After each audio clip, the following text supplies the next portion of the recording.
শরীয়তপুর জেলার ইতিহাস ঐতিহ্যকে বাঁচিয়ে রেখেছে বেশ কয়েকটি জমিদার বাড়ি। তার মধ্যে কার্তিকপুর জমিদার বাড়ি একটি অন্যতম জমিদার বাড়ি। 400 বছরের পুরনো শরীয়তপুর জেলার নড়িয়া উপজেলার কার্তিকপুর গ্রামে এই জমিদার বাড়িটি অবস্থিত।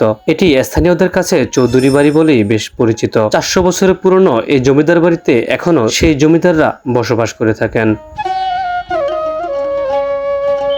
শরীয়তপুর জেলার ইতিহাস ও ঐতিহ্যকে বাঁচিয়ে রেখেছে বেশ কিছু এক জমিদার বাড়ি। তো তারই পরিপ্রেক্ষিতে এটি হচ্ছে একটি জমিদার বাড়ি। এটি কার্তিকপুর জমিদার বাড়ি। কার্তিকপুর জমিদার বাড়ি শরীয়তপুরের ইতিহাস ও ঐতিহ্যকে অন্যরকম ভাবে সবার সামনে উপস্থাপন করে। শরীয়তপুর জেলায় যে কয়েকটি পুরাতন বাড়ি রয়েছে তার মধ্যে অন্যতম হচ্ছে কার্তিকপুরের এই জমিদার বাড়িটি। এই জমিদার বাড়িটির বর্তমান অবস্থা দেখলে বোঝা যায় যে সম্প্রতিকালে এই বাড়িটিকে সংস্কার করা হয়েছে। কেননা এই জমিদার বাড়িতে এখনো যে জমিদাররা বসবাস করে তাদের জন্য অবশ্যই বসবাস উপযোগী করা দরকার ছিল।